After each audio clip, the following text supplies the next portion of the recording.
Hi everybody, this is the Flat Cap Racer. I'm here with... No, start over. You're not the Flat Cap Racer. My nosy friend here has pointed out I left out a word. Hi everybody, I'm the Flat Cap Cafe Racer. I'm here with my interrupting friend, Mr. Bill, at Mr. Bill's garage. And what are we going to do today, Mr. Bill? We're going to attempt to install this tire onto that wheel using this new Constands tire machine. All right, so we got a tire machine here. We had an interesting experiment yesterday, Mr. Bill's garage. A 14-year-old tire on a Rocket 3. If you have one of those, you might consider not trying to do this at home. Take it to a shop where they got a hydraulic press. And ultimately, we had to cut the bead because the bead was so hard we couldn't get it over the lip.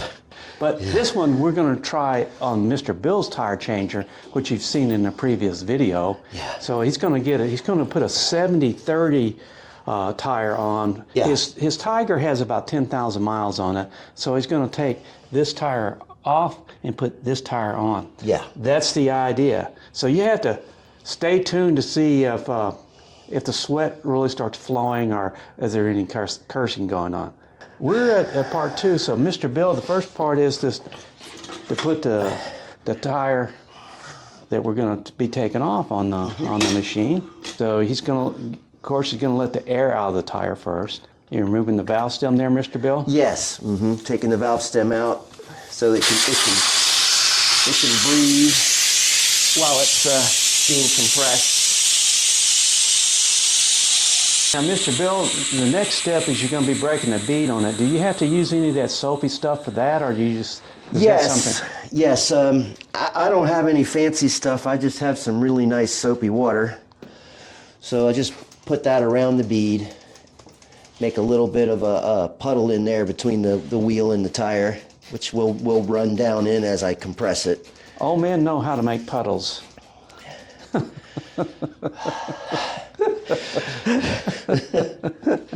We're puddle makers from way back. So this is adjustable for where you need it. Hear the air coming out. So don't confuse that with Mr. Bill's heavy breathing a little bit later on. Oh yeah, I'm a heavy breather. I'll be huffing and a puffing.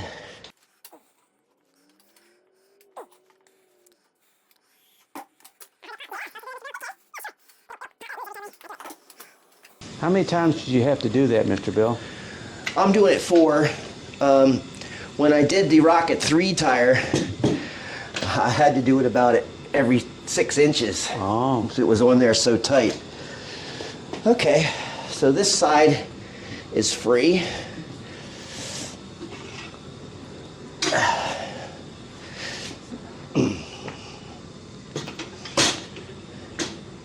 So basically, I'll bring you back after he gets through with this side, okay? Yeah, it's the same process. All right, we're free. Free at last. Yes. 70-30 tire you're putting on, what kind of tire, Mr. That Bill? is a Continental TK70. TKC70. TKC70. Yeah. That's the plan. Imagine this tire would probably come off pretty easy with spoons, but you know, you want to use what you got.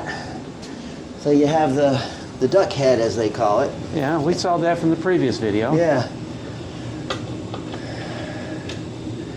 So it has to be adjusted.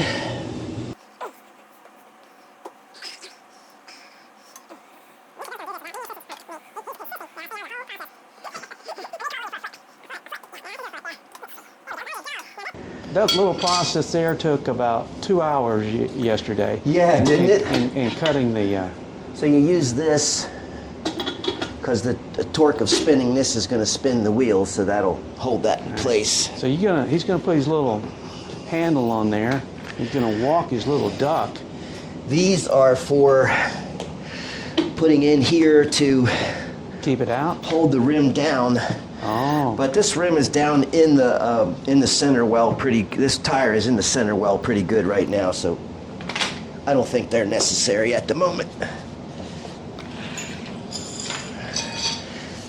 Let's see how it goes. The moment of truth. Yes. Now this is probably another thing why you want to put it on a stand and lock it down. Yeah, that's kind of what I was thinking too. You mean to put my foot on one side? You know, I'm gonna try this. Standing it up.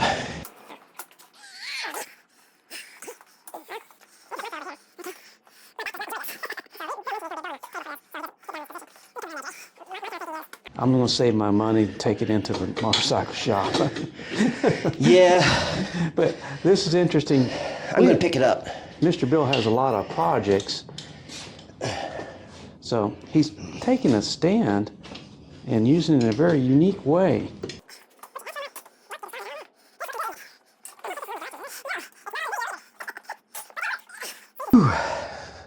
So, got more air coming out of that tire, Mr. Bill? Is that coming out of you?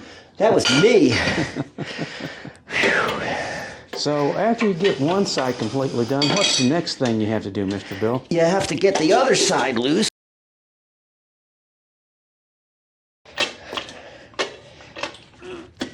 There we go. Okay. Got more air coming out of that tire, Mr. Bill. I can hear it from here. Yes. Mr. Bill has a series of projects that he's got. He still has to put the cam in his T120. That'd be a nice project. Yeah, we got to do that one soon. And we take that to the dyno and then maybe get that finished by spring and take it out to the drag strip. On his Rocket 3, when he's prying this off here, he got his Rocket 3 over there. He's got a throttle cable to put on that bike. Yep. He's got another Rocket 3 out in his shop. Is his came in boxes, didn't it, Mr. Bill? Yeah. True basket case. A basket case. Then he's got his Sherpa, Kawasaki Sherpa out there. Still needs to have a thing done. And he almost got that Honda Go Wing in here, which would have been another project. And I think he would have probably finished that when you're about 90. Yeah, that's okay. I'll be happy to be alive at 90. I might be ready for Jesus, but I'm not in any hurry. Start calling him George here in a minute. George is one of our friends that had, I don't know, how many projects did George have? Oh, he told me he had 42 projects. Yeah, 42 projects. Yes. Of course, George passed away here about a year or so ago. Yeah. And George is always good about starting projects. Just Put your foot there, Jerry. he just never had the energy to finish them. Yeah. Are you sure this is the way it's supposed to be done? No, I'm supposed to use the duck head to take it off. Well, if you're showing how to do it, why don't you use the duck head Well, then? all right, let's give it a try.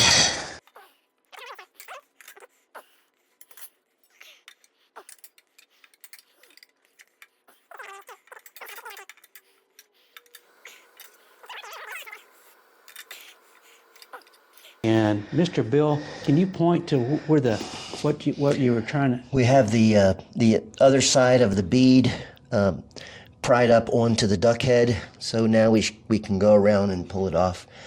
You know, this is my first time using this machine, so it's taken a little bit of a learning curve. You guys missed a learning curve. All right, let me get it. All right.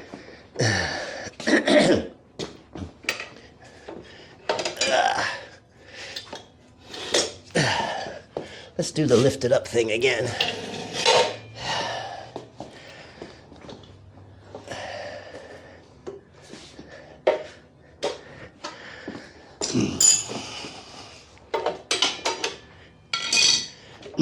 There we go. That is off. Voila! Sis boom ba! Woohoo! I did it! Hold it up there again, Mr. Bill. Oh my gosh, this was tough. I think $65 at the tire shop would have been well spent. Now they're not such gougers, huh? Oh my gosh. After you recover get out of the recovery room, you gonna put the other tire back on? Yes. How's that process work? Well, How should it work? Let me ask you that. yeah, right. Basically, it's like in the old days when I did car tires at the gas station in the tire shop. You just get all this nice and wet inside as well, because that's what's going to be working against the wheel. And, just along the bead here. And then make these nice and wet. And a lot of times you just go poof, and the first side goes on, and then you fight the other side.